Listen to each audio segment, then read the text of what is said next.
주께 돌아오는 사람들이란 말씀의 제목으로 은혜를 나누겠습니다. 동영상 하나 잠깐 보실래요? 이게 뭐 하는 건지 한번 보세요. 여러분 어디 관광지나 어디 가면 소원을 빌 때 이렇게 동전을 던지고 그러잖아요.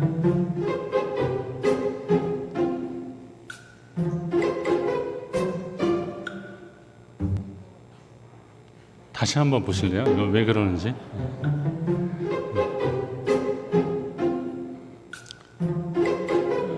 동전을 던지는데 이 사람은 동전이 없었나 봐요. 그래서 카드로 이런 방법도 있구나 했어요.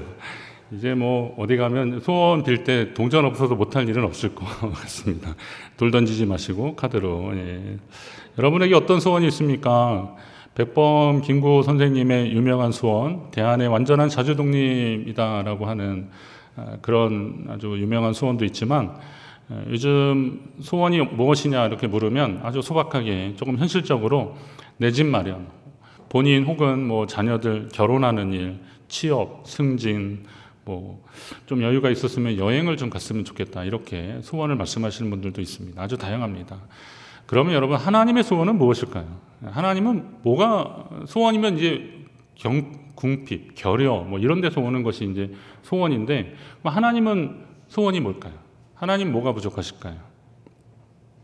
누구든 평소에 혹은 마지막까지 하는 말이 그의 소원인데, 우리 주님이 제자들에게 마지막으로 하신 말씀이 무엇일까? 뭐 여러 말씀들이 있지만요. 그런데 마태복음 28장에 나오는 아주 유명한 말씀이죠. 모든 민족을 제자로 삼아. 너희는 가서 모든 민족을 제자로 삼으라는 겁니다. 하늘과 땅의 모든 권세를 내가 너한테 주니 가서 모든 민족을 제자로 삼아라. 아버지, 아들과 성령의 이름으로 세례를 베풀고 내가 너에게 분부한 모든 것을 가르쳐 지키게 하라. 이게 주님의 소원인 거죠. 우리 주님의 소원은 모든 민족이 주님의 제자 되는 것, 주님께 돌아오는 것입니다. 그 소원이 다 이루어지기까지 내가 세상 끝날까지 너희와 항상 함께 있으리라 라고 주님이 말씀하셨습니다. 그건 뭐예요? 그 일이 이루어질 때까지 내가 계속 함께 하겠다라고 하는 약속의 말씀입니다. 오늘 우리가 읽고 있는 사도행전은, 요즘 우리가 읽고 있는 사도행전은 그 주님의 소원이 어떻게 이루어지고 있는지를 기록한 책입니다. 한 영혼 한 영혼이 주님께 돌아오는 사건의 기록인 겁니다. 따라서 사도행전을 읽을 때 사도행전이지만 사도들이 주인공이 아니라 결국 사도행전의 주인공은 누구예요? 우리 주님이라는 거죠. 그래서 사도행전 또는 성령행전이라고 그렇게 하는 거죠. 성령께서 사도행전의 주인공이시다라는 겁니다. 이런 관점에서 말씀을 읽으면 오늘 사도행전의 내용과 뜻이 더 잘 이해될 것입니다. 여러분이 말씀을 나누면서 주님의 소원을 더 확실히 깨닫고 그 뜻 가운데 동참하는 귀한 역사가 일어나기를 간절히 바랍니다. 우선 사울의 이야기를 한번 봅니다. 사울의 이야기가 사도행전 9장에 사실은 갑자기 나오거든요. 우선 성경이 어떤 구조로 쓰여졌는지를 좀 알면 이것도 이해가 되는 겁니다. 모든 성경은 하나님의 감동으로 된 것이거든요. 성령의 감동으로 된 것인데, 그러면 우리가 읽는 성경의 모든 내용도 그 배치도 성령의 감동으로 되어진 것이다 라고 믿는 것이 우리가 요즘 가지는 성경관입니다. 그러니까 예수님 당시에도 이미 구약 성경은 있었잖아요. 모세 오경을 비롯한 구약 성경이 있었습니다. 포로기 이후에 돌아와서 또 성경을 썼고, 그렇기 때문에 이미 성경은 그 당시에도 많이 있었습니다. 얌리아라고 하는 지역이 있는데, 이곳에서 AD 한 90년, 주 한 90년경에 유대 랍비들이 다 모여서 총회를 합니다. 그러면서 성경, 구약, 우리가 알고 있는 39권을 성경으로 하자. 이거를 구약 성경을 성경으로 하자. 지금 우리가 알고 있는 이거를 그렇게 해서 얌리아 때 그렇게 결정을 하고요. 그리고 4세기 후반에 카르타고라고 하는 곳에서, 그때는 이제 교회들이 신약의 27권을 성경으로 하자. 그렇게 해서 신구약 66권이 결정이 되는 겁니다. 그런데 성경이 창세기, 출애굽기, 레위기, 민수기, 신명기 이렇게 해서 계시록까지 가는데, 물론 천지를 창조하시고 그리고 주님의 묵시, 그리고 마지막 최종의 심판, 이런 것들이 나오는 계시록이라서 우리가 흔히 알기로는 처음부터 끝이 그냥 여기 다 순서대로 기록된 것 같은데, 성경을 읽다 보면 당황합니다. 아니 이거 좀 앞에 있었던 건데 이 뒤에 또 나오고 막 그럽니다.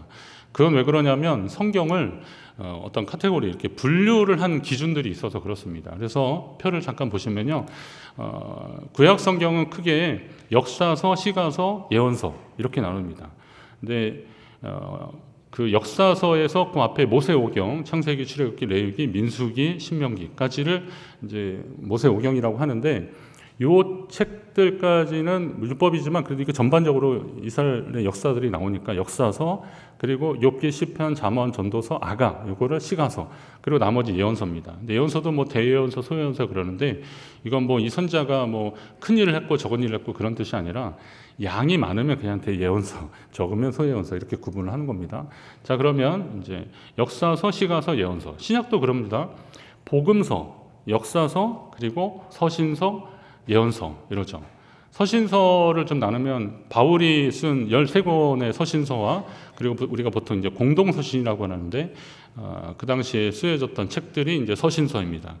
그러면 복음서, 역사서, 서신서, 예언서 이런 분류로 했기 때문에 거기에 해당되는 것을 그 그룹 안에 놓다 보니까 약간 그 반복되는 일들이 있죠.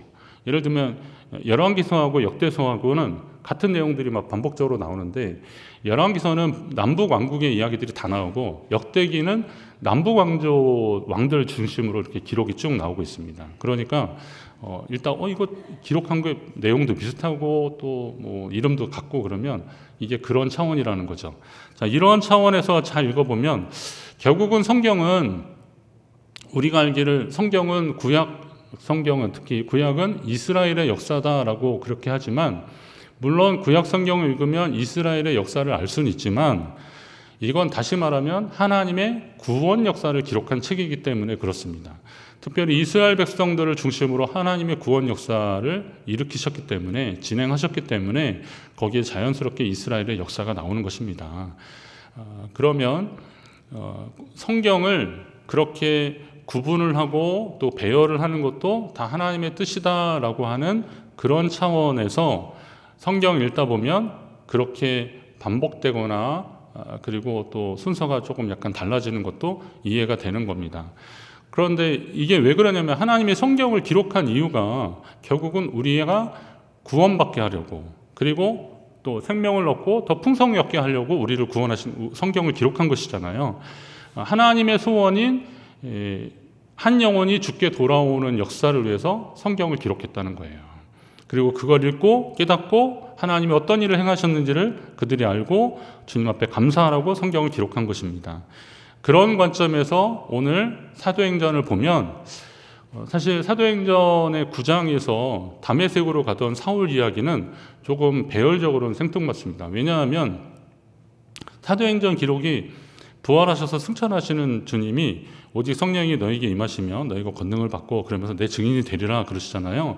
그런 다음에 그들이 약속한 성령을 받고, 그리고 하나님이 세우신 성령 받기 전에 또 가룟 유다를 대신해서 마띠아를 세우고 성령 받고, 그리고 복음을 막 전하다 보니까 박해도 있었고, 그러나 베드로와 요한 같은 사람이 옥에 갇혔다 풀려나길 반복하면서 계속 말씀을 전하니까 사람들의 수가 많아졌고, 그래서 초대교회에 그 많은 수를 좀 효과적으로 신방도 하고 교회도 관리하고 돌보려니까 일꾼들을 세우는 역사들이 있었고, 그렇게 세워진 스데반이라는 사람이 복음을 전하다가 순교를 당하고, 그럼에도 불구하고 계속 이 복음이 전해지면서 사마리아 지역에 복음이 전해지니까 거기에 베드로와 요한 같은 사람이 가서 복음을 전해서 또 기도하고 안수하면서 성령의 역사가 일어나고, 사마리아의 복음을 전했던 빌립이라는 사람이 또 다시 에티오피아 내시를 만나서 그에게 복음을 전하고, 이러면서 계속 복음이 퍼져가는 역사들이 나오는 겁니다.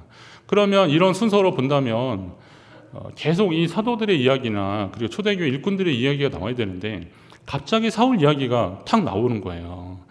그러면 사울이 뭐 앞에도 스데반의 순교 때 약간 이름이 한 줄 언급되긴 했지만 그가 그렇게 이름이 나올 이유가 없는데도 왜 사울이 이렇게 나왔을까라는 것을 볼 때 그거는 아까 성경을 기록한 목적이 하나님의 구원 계획을 알리기 위함이다라고 하는 전제로 본다면, 자, 하나님은 이스라엘 백성들이나 이방이나 모두 구원받기를 원하시는 거잖아요. 그래서 아나니아에게 하신 말씀, 이 사람은 내 이름을 이방인과 임금들과 이스라엘 자손들에 전하기 위하여 택한 나의 그릇이라라고 하신 하나님의 말씀에 근거해서 본다면, 지금 복음이 전해지는 과정에서 이 사울이 쓰임 받는 거고, 지금 베드로나 그리고 베드로 이후로 계속 사역이 진행되는 과정 속에서 하나님이 왜 이런 일을 하시는지, 결국은 이방에게도 복음을 전하려고 하는 하나님의 뜻이 있구나라는 것을 알게 되는 거죠. 그러니까 회심한 전도자 사울의 등장은 이방에게 복음을 전하려 하는 하나님의 계획이 실행되고 있음을 이렇게 한 꼭지처럼 이렇게 딱 보여주는 거라고 보시면 되는 겁니다. 그래서 사울 이야기가 나오다가 다시 베드로의 이야기로 또 나오는 거예요. 같은 사도행전 9장에도 앞에는 사울 이야기가 나오다가 지금은 이제 다시 베드로 이야기로 다시 회복됐어요. 이어서 10장에 이방인 백부장 고넬리아의 이야기가 나오는 것은, 그러니까 베드로 10장 설교할 때 한 번 더 말씀을 나누겠지만 그 부정한 음식을 자꾸 먹으라고 하시는데 그 이유가 뭘까 그랬더니 이방에게도 복음을 전하려고 하는 하나님의 뜻, 이것을 사울의 이야기를 통해서 하나님이 이미 천명하신 거예요. 그러니까 그 부분이 이해가 되는 거죠. 그러니까 예루살렘과 유다를 넘어서 사마리아, 그리고 같은 유다 이스라엘 땅 안에 있는 다른 지역에 사는 이방인 백부장, 고넬료 같은 사람 이방인 백부장인데, 이런 사람들에게 복음이 전해지는 그 과정들을, 그 경로들을 설명하기 위해서 사울의 이야기를 등장시킨 것입니다. 또 오늘 본문의 배경이 되는 지역에 룻다와 사론이라는 곳은 사마리아와 유다 지역의 중간에 있는 곳인데, 베드로가 사방으로 두루 다니다가 룻다에 사는 성도들에게도 내려갔다 그랬습니다. 정황적으로 보면 사마리아에서 베드로와 요한이 계속 기도하고 안수하고 그러니까 성령의 역사가 일어나고, 그리고 사마리아에서 내려오다가 룻다를 갔을 수도 있는데요. 생각해 보면 그가 내려가기 전에 먼저 거기에 성도들이 있었다는 거예요. 복음이 전해졌다는 거예요. 주를 섬기는 자들이 있었다는 겁니다. 또 9장 후반에 보면 요바의 다비다, 도르가 이야기가 나오는데 그곳에도 복음이 전해졌고 예수님을 믿는 사람들이 있었다는 것입니다. 그러니까 하나님은 이처럼 언제 어디에서 누구를 통해서든 역사하실 수 있는 분이라는 거예요. 그곳에도 하나님이 역사하신다. 아까 그 속사교회에서 성노예 총회 하신다고 했는데요. 거기 명칭이 그겁니다. 강원 특별자치도. 이제 그렇게 쓰셔야 됩니다. 강원 특별자치도 평창군 용평면 속살이에요. 그럼 용평하면 여러분은 어디 생각나세요?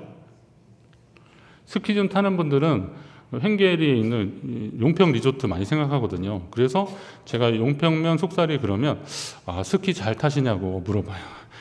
제가 스키를 탈 줄은 알지만, 그러나 그 용평 리조트하고 저는 그쪽에 살긴 살았죠. 그러나 지금은 전혀 상관이 없는데도 그러냐는 겁니다.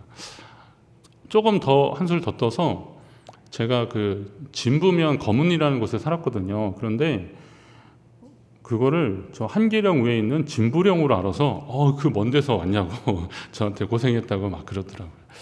진부하고 진부면이 있고 진부령이 있는데 그렇게 오해하는 거죠.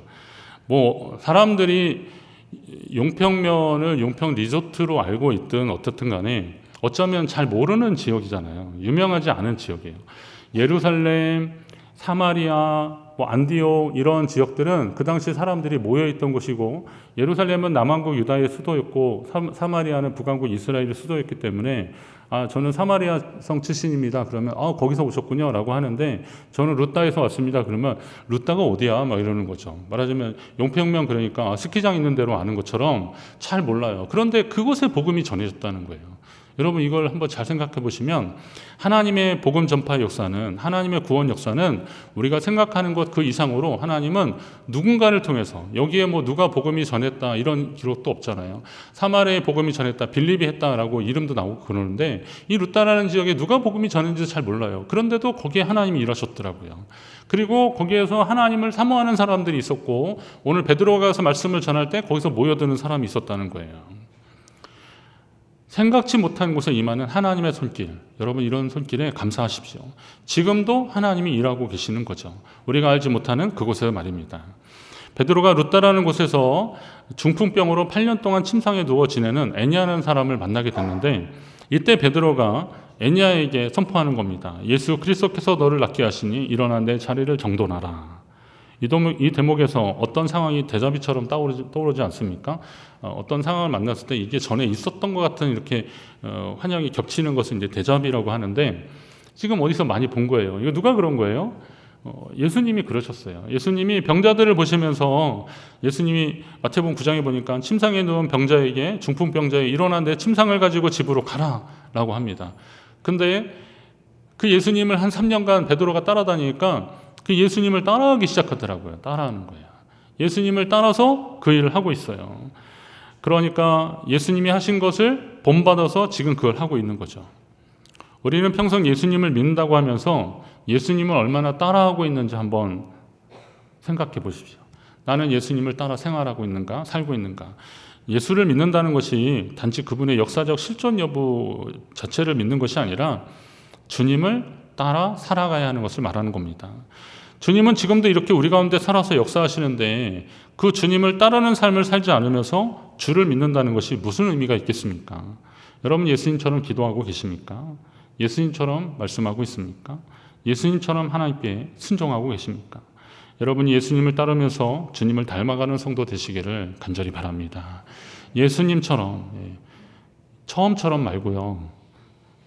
누가 그 처음처럼 무슨 캠페인이냐 그러는데 이름도 잘 졌어요 보니까. 그런데 초심도 중요하죠. 그러나 예수님처럼 살아야, 예수님처럼 한번 살아보자, 예수님처럼 따라가자 이거예요. 주님을 닮아가는 것은 또 주님을 향한 믿음이 더 확실해지는 거예요. 주님을 닮고 주님을 따라가다 보면 내 인생 가운데 주님이 역사하시겠다라고 하는 믿음의 확신이 생기는 거예요. 주님의 이름이라면 가능하리라는 믿음을 가지고 선포하는 겁니다.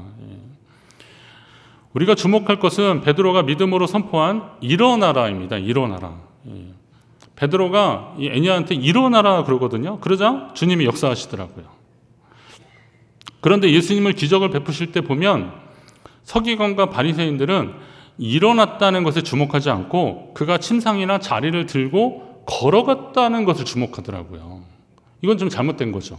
왜냐하면 사람의 전통으로 만들어 놓은 안식일에 하지 말라는 것들에 주목하니까, 그런 일들, 그런 현상에 주목하니까 하나님의 능력으로 역사하고 계시는 것을 놓치고 있는 거예요. 그걸 뛰어넘는, 안식일에 뭐 들고 움직이고 가고 그러는 거 하지 말라는 건 분명히 맞겠죠. 그러나 그런 일을 뛰어넘는 하나님의 큰 사랑의 역사가 일어나고 있는데, 그 하지 말라는 그 행위 자체에 집중하니까 일어난 일을 놓쳐버리는 거예요. 그가 일어난 일을 놓쳐버리니까 자꾸 그거 가지고 지적질이나 하고 있는 거예요. 신앙의 본질은 하나님이 하시는 일을 보는 겁니다. 내 생애 가운데 하나님이 역사하신 것을 보는 거예요. 그러다 보면 이 나머지 문제도 해결되는 거죠. 오늘 이 시대의 교회를 향한 하나님의 손길을 깨달으시기 바랍니다. 지금 하나님이 일하시고 계시죠. 지금 하나님이 역사하고 계셔요. 그럼 그 하나님의 역사를 우리가 온몸으로 체험할 수 있는 준비가 되어 있어야 되는 겁니다. 지난번 나하만 장군 이야기를 했는데, 요단강 물이 지금 흐르고 있는데 거기에 뭐 수영한 사람은 무조건 다 그러면 나병이 낫는 겁니까? 아니잖아요. 요단강 물은 이전에도 계속 흘렀잖아요. 그러나 선지자의 말을 듣고 믿음으로 순종하는 그 순간에 그의 몸이 희어지는 거예요. 깨끗게 나아지는, 어린아이 같은 살이 되는 거예요. 이게 하나님의 역사더라고요. 그런데 이 물이 이렇게 지저분한데 우리 다메섹에 이보다 훨씬 더 깨끗한 물이 얼마나 많은데, 이거 자꾸 비교하기 시작하면 하나님의 역사 경험하지 못하는 거죠. 우리는 부족하고 연약하지만 하나님이 말씀하시는 그 순간에 믿음으로 나아가면 하나님이 역사하시는 거죠. 이게 주님을 따라가는 거고 주님을 닮아가는 삶이라는 거예요. 그리고 하나님의 역사에 동참하는 겁니다. 하나님께 집중하면 주님이 깨닫게 해주실 것이고 주의 역사에 동참하게 될 것입니다. 여러분 그런 성도 되시기를 간절히 바랍니다. 베드로가 중풍병자 애니야를 향해서 믿음으로 선포하니까 그가 곧 일어났다 그랬습니다. 성경 여러 곳에 있는 곧이라고 하는 표현이 저는 참 좋더라고요. 곧. 곧이라는 말이 어떤 거예요? 바로. 그냥 즉시로 이런 표현들이잖아요. 창세기 18장에 보니까 아브라함이 하나님의 천사 셋이 오는 것을 보고 곧 장막문에 달려나가 영접하며 몸을 땅에 굽혀 자기 집에 들여서 손님을 모셔요. 손님을 대접하게 허락해달라고 막 그런 겁니다. 하나님이 역사하시는 현장에 곧 반응했더니 그가 그렇게 대접하고 그리고 귀한 생명을 얻는 그런 축복의 선포를 받게 되는 겁니다. 곧 그러니까 하나님이 역사하실 때 곧 즉시로 반응하는 것이 참 중요하더라고요. 흥미로운 것은 영어 성경 NIV라고 하는 성경이 있는데요. 이 NIV 성경으로 곧 의미하는 immediately라는 그 단어가 있는데 immediately가 많이 있는데요. 특별히 복음서하고 사도행전에 많이 나와요. 보니까 복음서하고 사도행전에 이 immediately 그러니까 이 즉시라는 말이 자주 나오는 이유를 여러분 한번 생각해 보세요. 이 하나님이 지금 일하고 계시는 거잖아요. 주님이 일하고 계시는 거니까 뭐 그들이 곧 배와 아버지를 버려두고 예수를 따르니라 고민하지 않았어요. 즉시로 그렇게 했다는 거예요. 그리고 여리고의 맹인 바디메오가 예수님이 가라 내 믿음이 너를 구원하였느니라 하니까 그가 곧 보게 되어 예수를 길에서 따르니라 그랬어요. 곧 복음서에 나오는 이유가 있어요. 사도행전이나 이런 데도 곧이라는 표현이 나와요. 여러분이 주를 섬기는 것에 주님의 일을 하는데 망설임이 없기를 바랍니다. 우리가 하나님께 봉사하고 헌신하는데요. 고민하고 망설일 거 없는 거죠. 하면 되는 거죠. 누가 어떤 부탁을 하거나 뭐 누가 뭐 돈 좀 빌려달라 그러면 그거는 좀 망설여도 돼요. 이거 정말 빌려줄까 말까. 내가 정말 저 사람 어려운데 나 이거 주는 심정이라도 주지 뭐 그러면서 약간 망설일 수 있어요. 그러나 기도하는 가운데 아니면 하나님이 일하시는 현장이 분명한 곳에서 하나님이 주시는 감동을 망설일 이유가 무엇이 있겠습니까? 곧 우리가 곧 즉시로 순종하면 주께서 곧 역사하실 것입니다. 우리도 곧 순종해야겠지만 하나님도 우리가 믿음으로 선포할 때 곧 반응하신다는 사실을 기억하십시오. 오늘도 보세요. 베드로가 일어나라 라고 하니까 애니야가 곧 일어났습니다. 중풍에 걸려 8년 동안 꼼짝 못한 사람이 어떻게 곧 일어날 수 있었겠어요. 아마 지금 이것도 누군가에게 실려거나 부축을 받아서 거기 오지 않았을까요? 그런데 일어나라 하니까 곧 일어났어요. 이거 누가 하신 거예요? 주님이 하신 거예요. 순종하니까 곧 나는 안 되는데 내가 일어날 수 없는데 그런데 그 말씀에 순종하면서 베드로도 선포했고 그랬더니 주님이 그를 일으켜 주시더라고요. 그리고 흥미로운 것은 성경에 고침받은 사람들이 자신의 자리를 들고 갔더라고요. 이것도 잘 보세요. 뭐 복음서 기록에도 보시면 베데스다 연못가에서 38년 동안 누워있던 사람이 예수님께 고침을 받은 사람이 자리를 들고 걸어갔더라고요. 자리를 들고 걸어갔어요. 사람들에 의해서 실려온 사람이 지붕을 뚫고 막 내렸는데 예수님이 말씀하시는 거 자기 침상을 가지고 그 마가복음 2장에 보세요. 그랬더니 내 상을 가지고 걸어가라 그럽니다. 그랬더니 또 그가 말씀에 순종하면서 일어났어요. 오늘도 베드로가 그러는 거죠. 애니야야 그리스도께서 너를 낫게 하시니 일어나라 내 자리를 정돈하라. 이 정돈하라 그래서 말씀이 이게 이 정돈하라는 말을 왜 이렇게 했을까? 여러분 자리를 정돈하다 그러면 자리를 깔다 펴다 이런 건데 사실은 원어가 그래서 이렇게 정돈하라 펴다 그랬는데 이걸 약간 의역을 하긴 한 거예요. 영어로 본다면 make your own bed입니다. 그래서 너의 잠자리를 뭐 make, made 막 이런 말들이 이렇게 단순히 만들다 이런 말이 아니잖아요. 이렇게 좀 그거를 어떻게 하라는 거잖아요. 그런데 이거를 이제 들고 가라는 표현으로 본다면 그것도 틀리지 않는다는 거죠. 왜 그랬을까 보면 그 자리가 그가 있던 자리였기 때문에 그래요. 그러니까 그 자리를 들고 일어난다는 것은 크게 두 가지 상징성이 있는데 고침을 받은 본인에게는 내가 누군가에 실려왔던 이 자리가 내가 들고 가는 것이 되는 거예요. 그러니까 들고 가면서 내가 지금까지 이 침상에 내 등을 붙이고 있었는데 내가 이걸 들고 가고 있구나. 그러면서 하나님의 역사하심을 깨닫게 되는 거고요. 그리고 또 다른 사람들 본다면 그 38년 된 병자가 그 자리를 들고 가는 걸 보면서 누군가 그러는 거죠. 저 사람 어디서 많이 봤는데, 그러다가 저 연못가에서 누워있던 사람 아니야? 라고 하는 거죠. 그가 들고, 만약에 이렇게 많은 사람이 그냥 걸어가면 잘 몰랐을 거예요. 그런데 여러분 교회 오실 때 침대 들고 오신 분 계세요? 매트리스 들고 오신 분 계세요? 그거 들고 다니는 사람 없잖아요. 근데 그거 들고 가니까 저 사람 누구야? 저거 연못가에 누워있던 사람 아니야. 사람들이 보기 시작하는 거예요. 저게 무슨 일이야? 그랬더니 누가 얘기하는 거예요. 예수란 분이 말씀하시니까 이 사람이 들고 가고 있어. 하나님이 하신 일들을 다른 사람들이 보는 거예요. 그리고 그의 자리가 어땠을까 한번 생각해 보세요. 오랫동안 누워 있었기 때문에 찌든 때가 가득하고 지저분했을 겁니다. 그런데 이거 정돈해라. Make your own bed. 네 자리를 좀 정리해라. 주님 말씀하시는 거예요.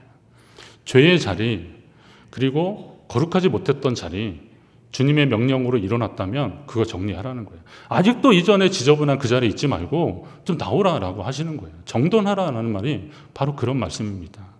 우리가 주님께 고침받았다면 우리의 삶의 변화가 일어나야 되는 거예요. 오늘 애니아의 사건 반응이 우리에게 그 교훈이 되는데, 룻다와 사론에 사는 사람들이 다 그를 보고 주께로 돌아오니라 그랬습니다. 다 그를 보고 어떻게 했다고요? 주께로 돌아오니라. 아니, 애니아에게 명령해서 그를 고친 사람이 표면적으로 누구예요? 베드로잖아요. 그러니까 베드로를 보든지 아니면 지금 이거 들고 가는 애니아를 보든지 사람들이 다 봤을 텐데, 그런데 돌아오기에는 누구한테 돌아와요? 주님께 돌아오더라고요. 이게 하나님이 하시는 역사더라고요. 하나님이 원하시는 역사고 하나님의 소원이에요. 보니까 고침받고 일어나고 그리고 믿음으로 선포하고, 이게 다 믿음의 역사들이잖아요. 그런데 그 일을 통해서 사람들이 주님께 돌아오는 것을 주님은 원하시는 거예요. 뒤에 나오는 온 요파 사람이 알고 많은 사람이 주를 믿더라 그랬어요. 다비다가 병들어 죽게 됐는데 기도하니까 그가 살아났잖아요. 죽었는데 살아났잖아요. 그러니까 사람들이, 온 요파의 사람들이 주를 믿게 되었다라는 거죠. 이런 모습이 오늘 우리를 주의 자녀로 삼으신 하나님의 뜻이라는 겁니다. 주님은 당신이 받으셔야 할 영광을, 하나님 당신이 받으셔야 할 영광을 누구에게 주신 일이 한 번도 없어요. 그러니까 주의 이름으로 일어나는 일의 모든 영광은 주님이 받으셔야 되는 거예요. 근데 문제는 자꾸 내가 받으려고 하니까 그때부터 문제가 되는 거죠. 베드로가 만약에 내 능력으로 그렇게 했다는 것을 자꾸 증명하려고 하면 그때부터 하나님의 역사는 꼬이게 되는 거죠. 마술사 시몬 얘기도 있었잖아요. 돈을 주고 좀 살려고 그러는 거예요. 이런 성령을 받고 사람들이 막 변화되는 걸 내가 전에도 그런 마술을 할 때 돈을 주고 그런 기술을 익히고 그랬는데, 그거 자꾸 이런 일들이 일어나서 사람들이 놀라니까 나도 그 돈을 주고 그것 좀 했으면 좋겠다라는 그런 엉뚱한 생각을 하는 거예요. 그거는 이유가 뭐예요? 목적이 내가 받으려고 하니까 그렇게 되는 거예요. 오늘 우리 인생에 있어서 주님이 주목되고 주님이 나타날 때 하나님이 더 크게 일하실 줄로 믿으시기 바랍니다. 내가 하고 싶은 욕심이야 왜 없겠습니까? 당연히 있죠. 좀 드러나고 싶고 내 이름 새겨지고 싶고 막 그런 거 왜 없습니까? 그러나 그런 욕심조차도 주님께 내려놓으면 주님이 일하시더라고요. 저와 여러분이 왜 이 땅에 태어나신 겁니까? 하나님께 영광 돌리기 위해서. 저와 여러분을 왜 구원하신 겁니까? 주님을 찬송하라고 주님이 부르신 거예요. 여러분 삶을 통해서 하나님의 영광 받으시고 주님이 찬송 받으시기를 주의 이름으로 축원합니다. 찬송 이야기가 나왔으니까 시편 144편 9절에 보니까 하나님이여 내가 주께 새 노래로 노래하며 열줄 비파로 주를 찬양하리다 그랬는데, 여기서 새 노래라는 말씀을 주목하면서 제가 봤어요. 새 노래, 이것은 이전에 없던 노래를 의미하는 거겠죠. 신곡, 뉴송입니까? 그런데 맞아요. 그건 맞습니다. 새로 작곡한 곡, 새로 부르는 곡. 그러나 사실 주를 찬송하는 노래가 이전에도 많고, 또 시편을 이렇게 원곡으로 해가지고 막 부르는 노래들 참 많이 있잖아요. 그러나 구원받은 개인으로 보면 이전에 없던 찬송인 거죠. 그러니까 똑같은 노래를 불러도 이전 노래와 지금 구원받은 이 시점에서 부르는 노래는 완전히 다른 것이라는 겁니다. 제가 중학교 2학년 때 은혜를 받았다 그랬잖아요. 기도원 가서 우리 이모부님이 약간 실명 위기에 있으셔가지고 그 이모부를 위로하러 우리 이모가 악업인데 거의 권사님들이고 막 그때 집사님들이었는데 하여튼 가서 우리 형부 눈뜨게 해달라고 막 그렇게 해가지고 막 가서 기도했는데 저도 이제 거기 딸려간 거예요. 갔는데 인천의 그 가자동에 그 산에 있는 기도원이었는데 거기서 막 찬송을 부르는데요. 제가 그때 꽂힌 찬양이 있어요. 죄 많은 이 세상은 내 집 아니네, 이 찬양이었어요. 거기에 후렴구가 뭔지 아세요? 나는요 이 땅에 있을 마음 없어요 막 그러는데 그걸 박수치면서 막 불렀는데 너무 은혜가 되고 그리고 주여 기도하는데 제가 그때 방언을 받았다니까요. 그래가지고 그때부터 하나님 은혜를 막 사모하고 그랬는데 나중에 이제 제가 한 뭐 30, 40 돼가지고 30대 40대 돼가지고 우연히 그 찬양을 딱 듣는데 진짜 기가 막히고 코가 막히더라고요. 중학교 2학년이 그 찬양을 듣고 은혜를 받았다는 게 이게 말이 될까? 하나님이 저를 너무 사랑하셔서 그냥 너 빨리 좀 은혜 좀 받고 뭐 좀 해봐라 그렇게 하셔서 그런 것인가? 하여튼 그런 마음이 들 정도로 그때 저의 상황이나 입장이나 이런 거는 전혀 상관이 없었는데 나중에 다시 보니까 주님 감사하더라고요. 그때 그 철없이 불렀던 그 찬양이 오늘 저의 고백으로 본다면 저도 그런 생각 있잖아요. 하나님 저 구원받은 이대로 빨리 주님한테 가고 싶어요. 그런데 주님 저를 통해서 하실 일이 있으니까 저를 사용하시는 게 또 감사합니다. 이런 고백이 또 다르잖아요. 자, 그럼 똑같은 노래를 불렀는데 그때 부른 노래하고 지금 노래는 뭐예요? 같은 곡조의 노래일지 모르지만 이건 새 노래라는 거예요. 그러면 우리 성가대원들도 마찬가지예요. 나 같은 죄인 살리신 이거를 10년 전에 부른 노래하고 지금 부른 노래하고는 어때야 돼요? 이건 새 노래가 되어야 되는 거예요. 새 노래. 날마다 새롭게 하나님이 성령으로 은혜를 우리에게 주시는데 이전 노래와 지금 노래가 똑같다면 그가 변화하고 있는 겁니까? 성장하고 있는 겁니까? 성숙하고 있는 겁니까? 하나님은 우리가 날마다 새 노래를 부르길 원하시는 거예요. 구원받은 새 노래. 내 삶이 변화되어서 감격해서 간증이 된 새 노래를 하나님이 부르길 원하고 계시는 거예요. 베드로, 스데반, 빌립, 사울 섭섭하니까 중간에 요한 다 있죠. 다 이런 사람들 잘 보세요. 사람은 바뀌어요. 배경도 바뀌어요. 사건도 다 달라요. 그러나 한 가지 확실한 건 뭐예요? 하나님의 구원 계획은 계속되고 있어요. 그럼 2000년 전의 그 역사나 원리나 오늘 우리의 원리나 똑같은 거죠. 이름도 달라요. 사건도 달라요. 지역도 달라요. 그러나 하나님의 구원 계획은 똑같다면 오늘 저와 여러분을 통해서 하나님 하신 일들은 뭐예요? 우리가 구원받고 하나님의 자녀로 살고 그리고 그것을 보면서 주님께 돌아오는 역사가 일어나기를 원하시는 거예요. 우리 교회를 통해서 하나님이 그 일을 하시려는 거예요. 이 일에 기쁨으로 참여하는 저와 여러분 되시길 바랍니다. 저와 여러분이 주님께 돌아왔듯이 우리의 삶 가운데 계속되는 주를 향한 믿음의 순종과 헌신으로 주님의 영광 받으시고 주님이 찬송 받으시고 주님께 돌아오는 영혼이 많아지기를 주의 이름으로 축원합니다.